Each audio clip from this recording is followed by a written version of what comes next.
Ақмола облысы Зеренді ауданындағы Қазақстан ауылының оңтүстік шығыс жақ тұсында орналасқан Уәлихан кесенесі 2008 жылы ханның 270 жылдығына орай тұрғызылған.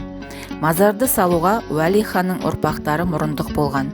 Сәулет кешені қызыл кірпіштен 4 бұрышты ғимарат түрінде жасалды. Төбесінде айшықтары бар күмбезді болып орнатылған.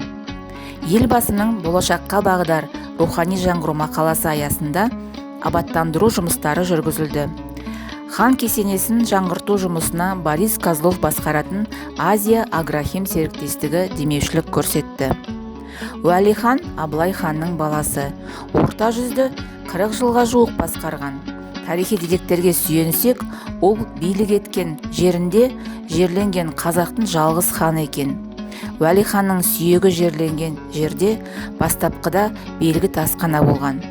Кеңестік дәуірде бұл жерге ешкім көңіл бөлмегені себепті зират қараусыз қалған. Ал қазіргі уақытта бұл мазар еліміздің киелі қажылық ететін жерлерінің бірі болып саналады.